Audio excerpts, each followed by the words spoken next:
Axé, vamos lá. Nessa aula a gente vai falar sobre as linhas de Umbanda, os arquétipos, né? Mais conhecidos aí dentro da religião de Umbanda, tá certo? Compartilhando minha tela aqui com vocês. E nessa primeira tela a gente tem aqui a cúpula Movimento Umbanda Astral, para a gente entender mais ou menos os graus aqui do qual estão engajados aí as linhas de Umbanda, tá bom? Bom, nesse círculo maior aqui, a gente pode ver a cúpula Movimento Umbanda Astral, né? E quais são espíritos ascensionados, que estão num grau muito elevado, acima de 5 níveis, no campo espiritual, tá? São espíritos que já não encarnam mais, que já não incorporam mais, né? Já são espíritos que passam diretrizes da outras falanges inferiores, assim, entre aspas, logicamente, né? Que aqui, na verdade, todos eles têm um grau evolutivo muito alto perante a nós, né? Mas inferiores no sentido de abaixo, né? Para trazer ao plano Terra as informações e diretrizes, tá certo? Então a gente tem o povo do Oriente, né? Em nível 5 aqui, a gente pode acompanhar pelo gráfico, né? Esses números aqui na lateral são os graus, né? Isso aqui não significa que tem negativo aqui embaixo, por exemplo, que a gente vai chegar lá, de mal, né? Negativo na frequência de vibração. Depois eu vou estar mostrando um gráfico em cruz para vocês entenderem essa questão de frequência, tá? De vibração, campo positivo, campo negativo, do qual a gente pode fazer uma comparação com uma simples pilha, né? Uma simples pilha que a gente usa no nosso controle remoto. Ela tem o lado positivo, o lado negativo, né? E precisa dos dois para funcionar, né? E esse lado positivo, esse lado negativo da pilha são bons para nós, né? Porque se não fosse esses polos da pilha, os nossos equipamentos não funcionariam. E aqui no plano espiritual é a mesma coisa. A gente tem o polo positivo, o polo negativo, os dois têm que estar em harmonia, em equilíbrio, e se não tiver os dois, a gente não funciona, tá certo? É a mesma coisa, tá certo? Então aqui nível 5, povo do Oriente, aqui no grau 4, né, de elevação positiva, né, na frequência a gente tem o grau dos pretos velhos, o grau dos caboclos, logo abaixo, em grau 3, a gente tem as crianças, né, os erês, né, no nível 2, positivo, a gente tem os baianos e os marinheiros, né, e nível 1, no nível 1 da frequência de vibração, a gente tem os malandros, os boiadeiros, os ciganos, né? A gente tem um marco zero e abaixo, né, no nível negativo, no polo negativo de vibração, como eu já disse, nada a ver com situação de bom ou ruim, bem ou mal, isso aqui é frequência de vibração apenas, né, no campo espiritual. A gente tem os Exus, né, os Exus mirins, as pombagiras e as pombagiras mirins também. Ainda não aparece no gráfico, né, mas a gente já tem literatura hoje sobre as pombagiras mirins, né, que atuam aí no campo muito parecido do Exu Mirim, né, que é o trono das intenções, desculpa, isso mesmo, trono das intenções, e a pombagira no trono dos interesses e vários outros fatores dentro desses dois campos, tá certo? Então, essas linhas aqui são as mais conhecidas dentro do grau de Umbanda. Eles são regidos por alguns orixás, né? A gente tem até aqui embaixo do círculo aqui das entidades, né? A gente tem aqui as representações, né? O povo do Oriente, por exemplo, tem a regência de Pai Oxalá. O Preto Velho, eles têm a regência de Pai Obaluaê e de Mãe Nanã, né? O Caboclo, a regência de Oxóssi. Os Erês, de Mãe Oxum e Oxumaré. Os baianos têm a regência de Mãe Ansã. Os marinheiros têm a regência de Mãe Iemanjá.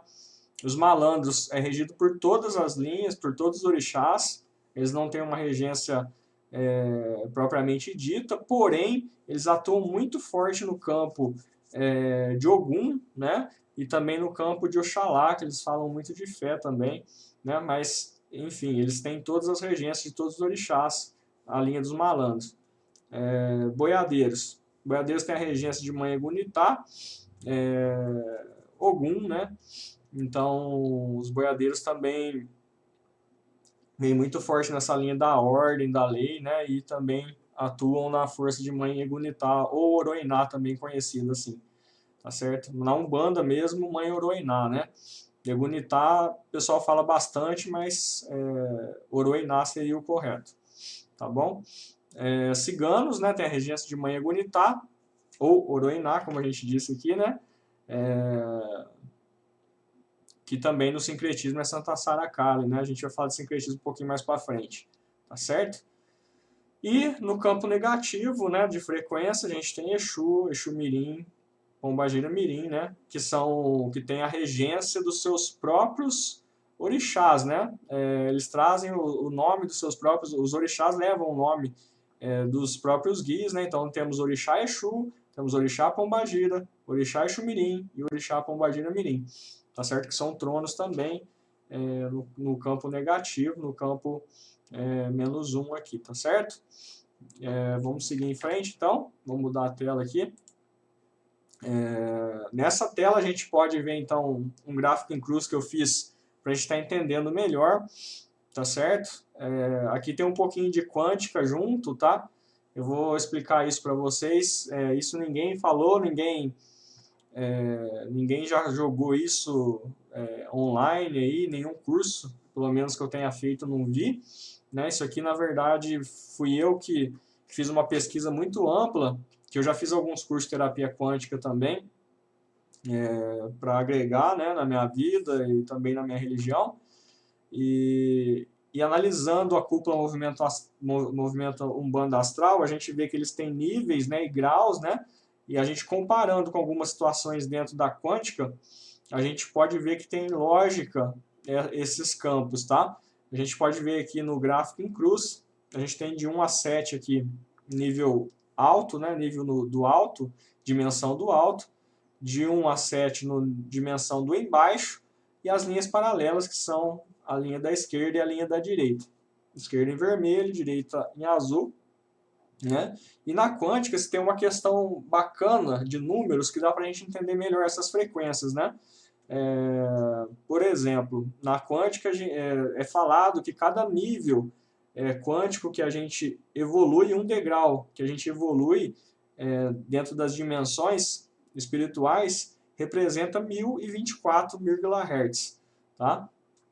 E a gente fazendo isso multiplicado pelo número do grau, a gente consegue ter a frequência de vibração desses guias. Interessante, né? Isso nunca ninguém falou em nenhuma literatura, isso aqui é exclusivo e vocês estão tendo acesso a isso agora. Tá certo? É o requisinho aí, o tripoco do trovão, né? Nem fala meu professor de Marte. Então, se a gente fizer, então, por exemplo, aqui já tem um exemplo aqui, né? Vamos ver no positivo aqui, o nível 7, por exemplo, né? Se a gente fizer 1024 vezes 7, dá 7.168 MHz, essa seria a frequência de algum do nível que estaria, né, esses espíritos a nível 7 no positivo, e mesma coisa no nível do embaixo, né? Do alto e do embaixo, tá certo? Então vamos lá, isso é só para a gente entender essas posições de graus, né, evolutivos dentro da cúpula, tá certo? E partindo aqui então para os nossos guias, né, para a gente entender certinho, a gente vai começar com a linha do Oriente aqui, né, e vamos lá. A linha do Oriente então é um arquétipo da Umbanda, né, de orientais, médicos, pajés, entre outros, que a gente vai ver já já, né, eles já tiveram experiências na carne, né, já foram encarnados, né, tiveram a experiência das reencarnações para evolução. A regência principal deles é Oxalá, no sincretismo Jesus Cristo, né? Dentro do trono da fé, que é magnetizador e congregador, tá certo? O campo de atuação deles principalmente a cura, mas eles atuam em vários campos, né, na nossa vida. A cor principal é o branco, porém eles usam todas as cores, tá? Tanto em questões cromoterápicas, fluídicos, velas, pedras, enfim, tá certo? Variações, eles transitam dentro de todas as linhas de todos os orixás, tá certo? Assim como grande parte das linhas acontece isso, né? O que seria isso? Logicamente que eles têm uma regência principal que é Oxalá, mas logicamente que vai ter um oriente que talvez seja de Yansan, que talvez seja um grau mais forte de Oxóssi, de Obaluaê, e por aí vai. Isso muitas vezes o nome identifica, ou às vezes não também. Aí vai das entidades estarem conversando, falando, ou através dos pontos riscados também a gente consegue identificar através da simbologia. Tá certo? As variações, né, já disse aqui, lado dos orixás à direita, né, direita dos orixás, nível da cúpula, eles estão nível 5, então se a gente entrar naquele padrãozinho da quântica lá para nos ajudar a entender as frequências em números, né, se a gente fizer 1024 vezes 5, daria uma frequência de vibração aí aproximada dessas entidades de trabalho aí que estão num nível bem alto, né, de trabalho perante a nós aí, tá certo? Isso é só para entender, não vai fazer diferença nenhuma a gente saber esses números ou não, é só para a gente entender que tudo no universo é frequência, tudo é vibração, e quando a gente tem um número de norte, a gente enxerga melhor isso, ao invés de só falar, tá certo? Alguma curiosidade aqui, eles são... É diferente das gírias de Umbanda, né, geralmente trabalho de Oriente, né?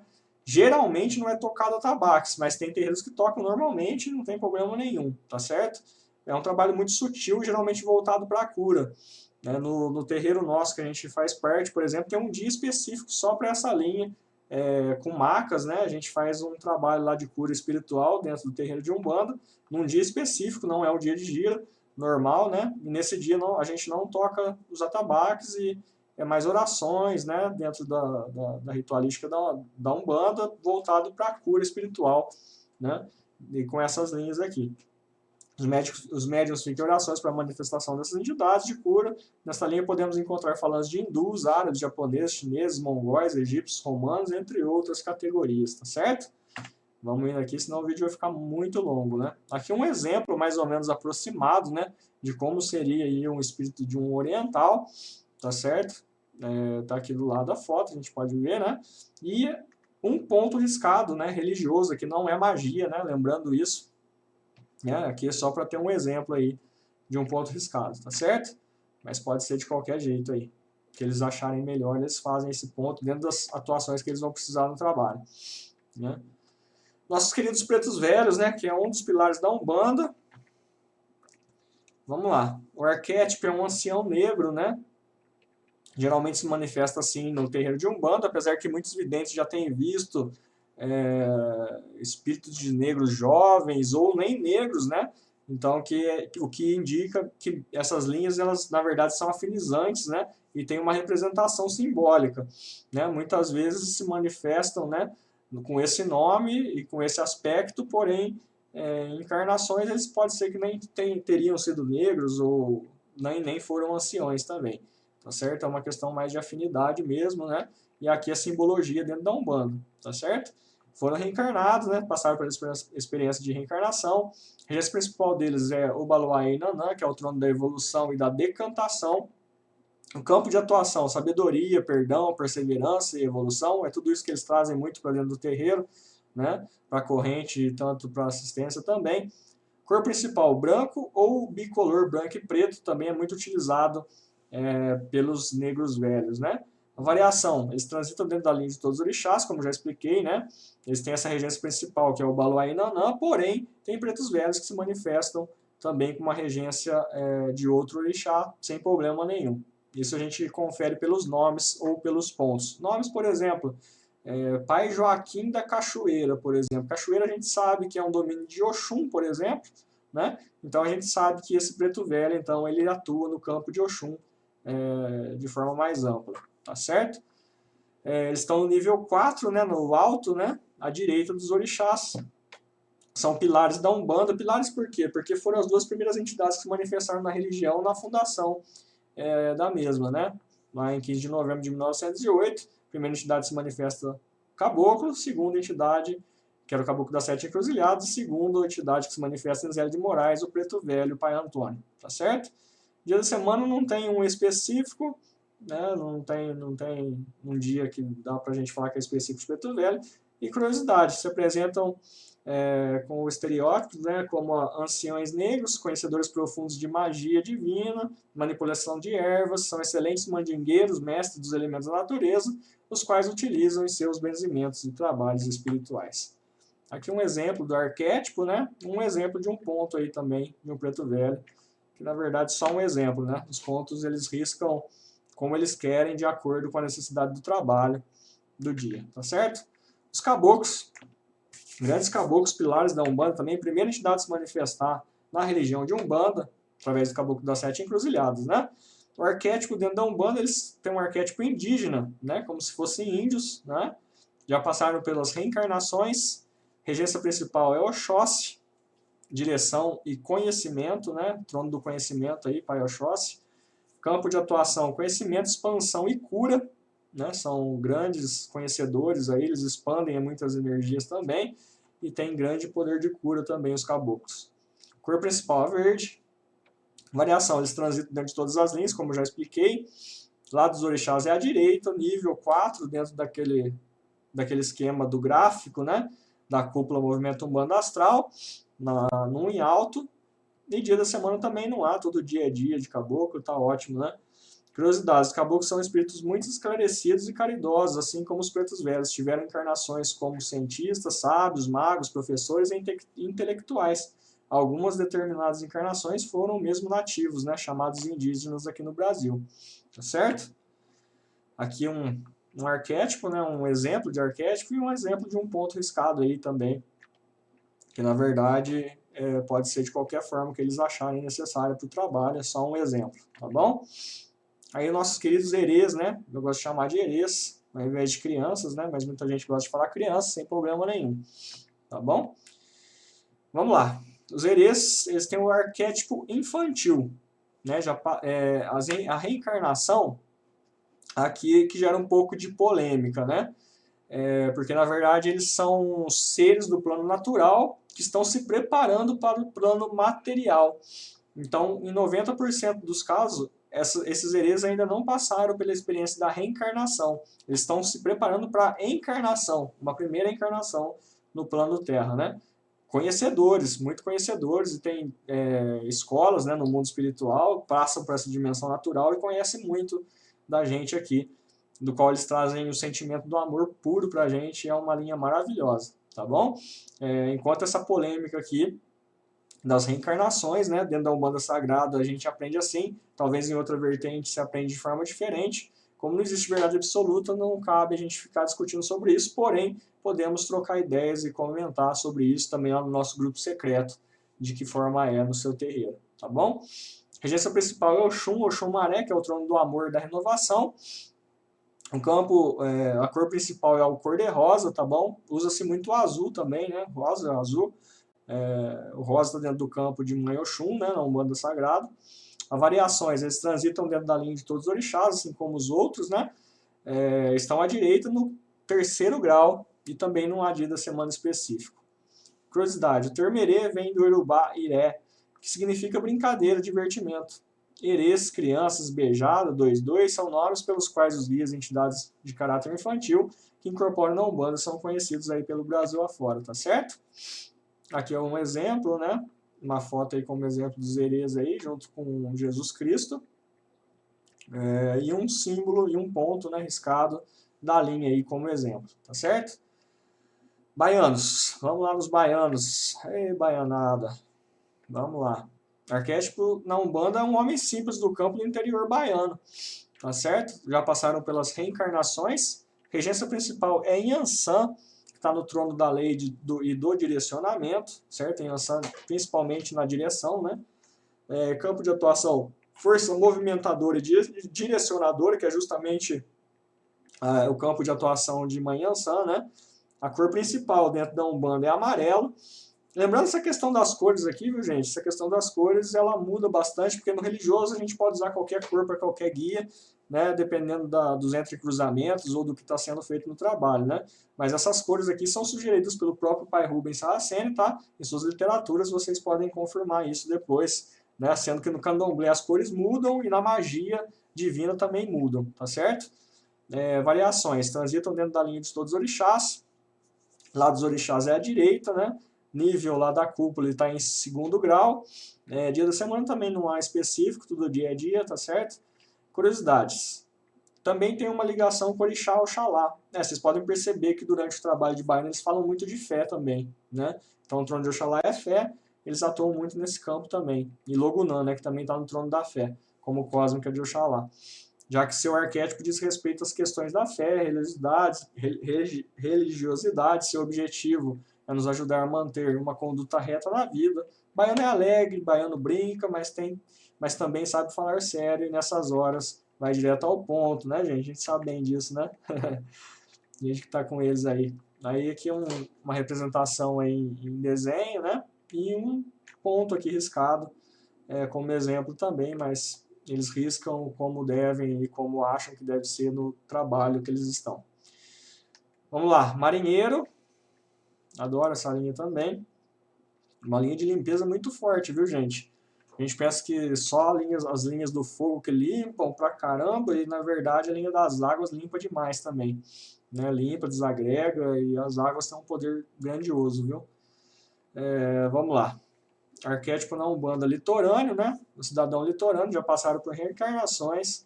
A regência principal é Iemanjá, que está no trono da geração, né? Como universal no trono da geração. Essa questão de universal cósmico a gente vai falar daqui a pouquinho, já em outras aulas, quando a gente estiver falando dos orixás, tá bom? Para vocês entenderem melhor o que é isso, né? Então vão entender certinho, não se preocupem, tá certo? Campo de atuação, quebra de bloqueios emocionais, limpeza e equilíbrio. Ó, para vocês verem, tá vendo? É bem parecido lá com nossas linhas de esquerda, né? Só que com atuação nas águas, né? Cor principal, azul claro, dentro do religioso, né? Vibração, transitam dentro de todas as linhas de todos os orixás, como já expliquei. Lado dos orixás é à direita, nível da cúpula segundo, e dia da semana também no ato do dia a dia de marinheiro, tá certo? Curiosidade, é apenas o magnetismo aquático que sofrem e ficam balançando, né? Não estão embriagados. Isso é bem interessante se dizer, porque geralmente quando o marinheiro se manifesta em terra, nos médios, né? Eles saculejam, né? Eles ficam saculejando, lembrando muito uma pessoa que está embriagada, e algumas pessoas sem conhecimento acabam falando que eles estão de fato embriagados, né? Jamais uma entidade espiritual no nível desses precisaria estar embriagado para se manifestar em terra. Isso é as ondas magnéticas aquáticas que dá esse saculejo, e conforme eles balançam, essas ondas vão se emitindo pelo terreiro, pelo espaço sagrado, e vão mandando embora os bloqueios emocionais, vão limpando e equilibrando aos médiuns e aos assistentes, tá certo? É isso aí. Aqui um exemplo do arquétipo do marinheiro, um exemplo de um ponto, e vamos para os boiadeiros. Getruá, vamos lá. Os boiadeiros têm o arquétipo do sertanejo, né? Tiveram reencarnações. Regência principal é Ogum, que está no trono da lei, da ordenação. Campo de atuação, força ordenadora e direcionadora. Cor principal, amarelo e azul escuro.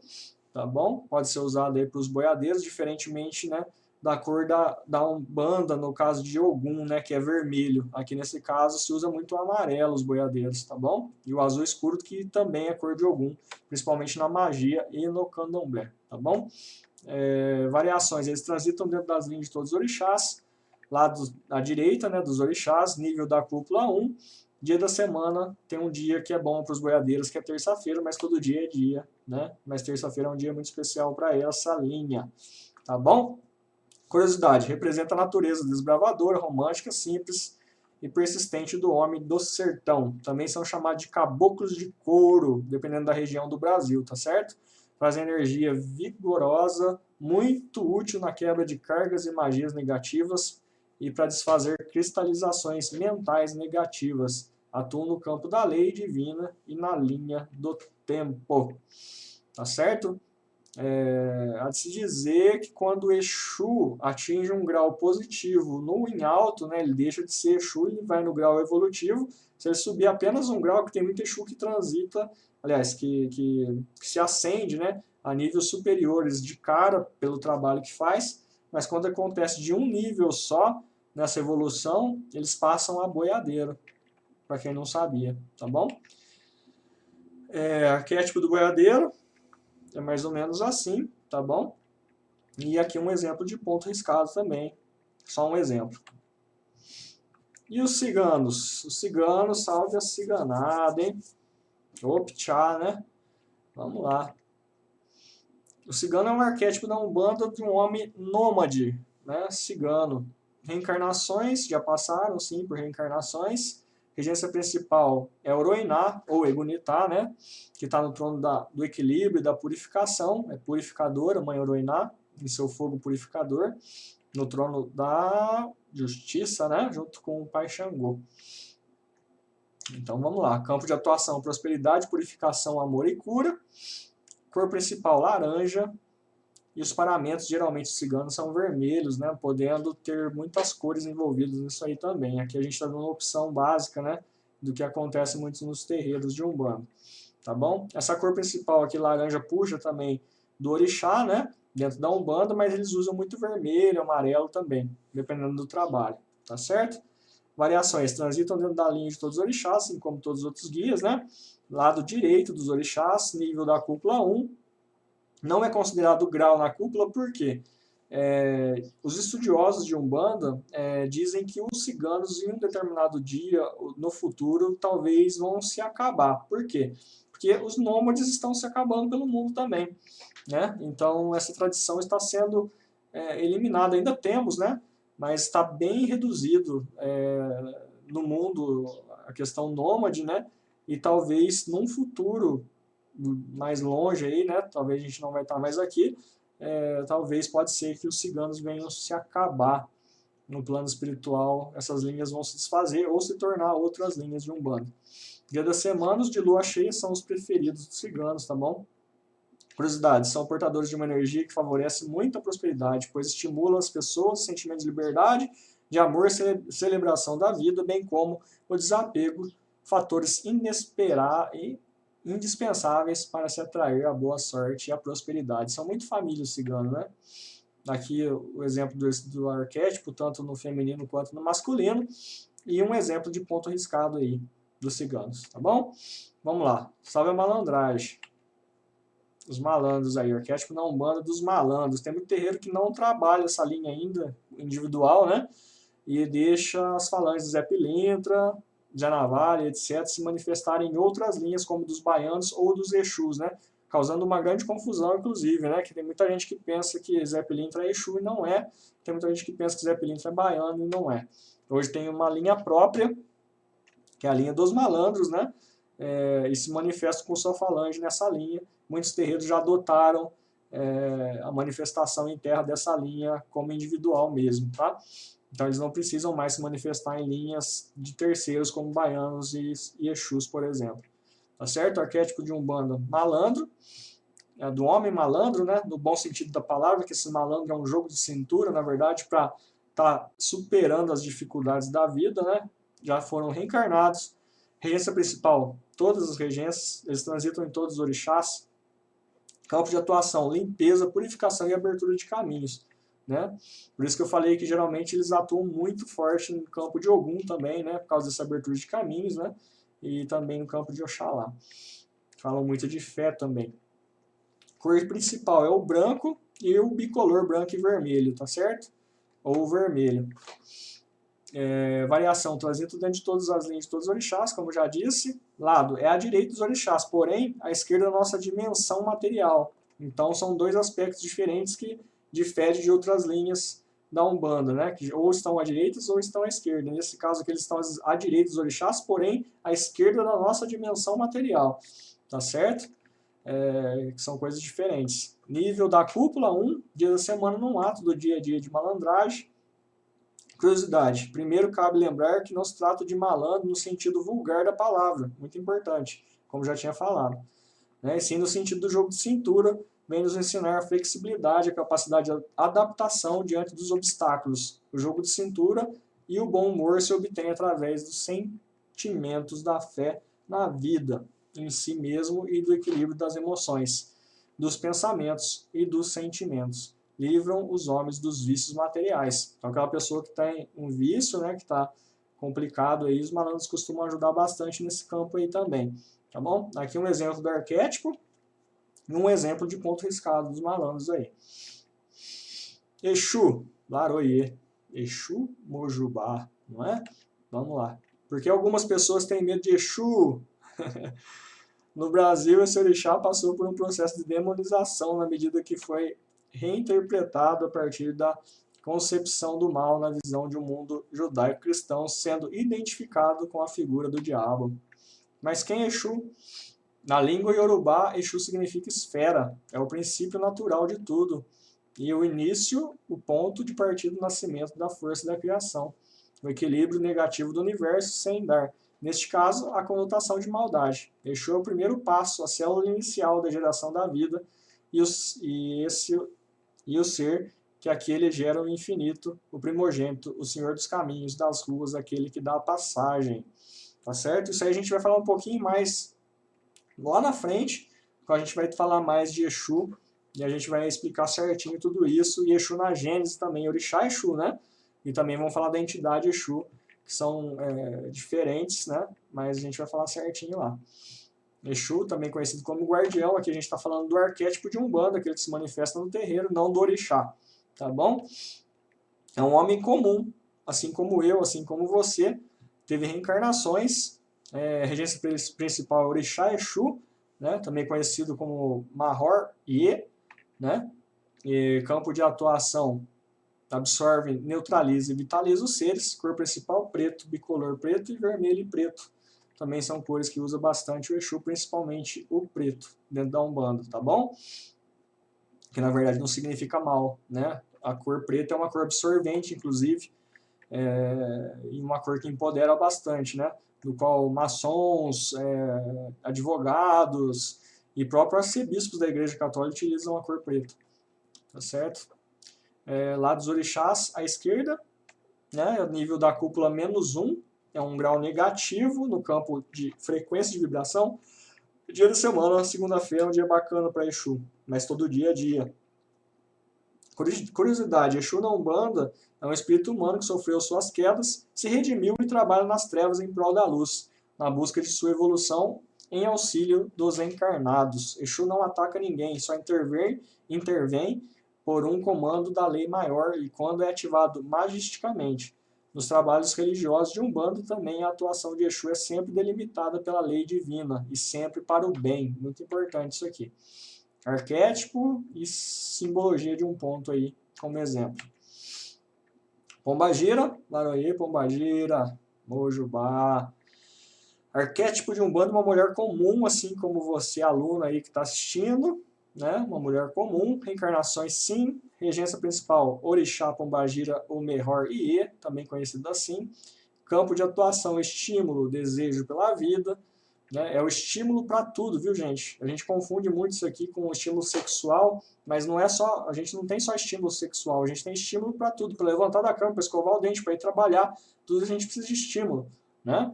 Assim como a vitalidade de Exu também, não é só a vitalidade no âmbito sexual, vitalidade para tudo na vida, tá certo? Cor principal vermelho, transitam dentro de todas as linhas de todos os orixás, à esquerda dos orixás, nível da cúpula -1, assim como Exu, dia da semana, segunda-feira também, mas todo dia é dia, tá certo?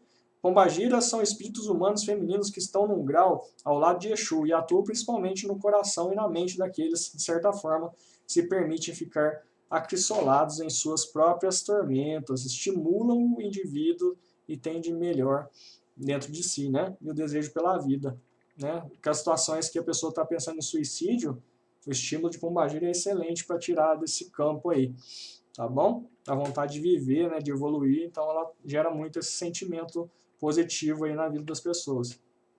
Aqui um exemplo do arquétipo e um exemplo de ponto riscado também, de Pombagira, né? Já que os tridentes de Pombagira são arredondados e os tridentes de Exu são quadrados, tá bom? Exu Mirim, Mojubá, Laroie.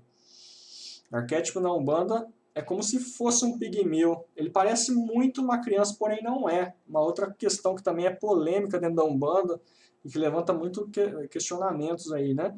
Exu Mirim não é criança, não é um herê negativado e muito menos um herê de esquerda, tá bom? Ele tem a forma de um pigmeu. Reencarnações, não tiveram reencarnações, tá? Outro assunto para a gente conversar no grupo secreto do estudo, né? Para a gente estar tirando as informações de como é no seu terreiro, mas eles não têm reencarnações, né? Eles estão em uma outra dimensão uma extra dimensão, né, na verdade, eles são extradimensionais em 7ª dimensão à esquerda da nossa, tá bom? O campo de atuação deles é a regeneração e a harmonia, assim como as boas intenções também, e tiram as más intenções também do ser humano. Cor principal bicolor preto e vermelho. Variação, transitam dentro de todos os orixás, assim como as outras linhas.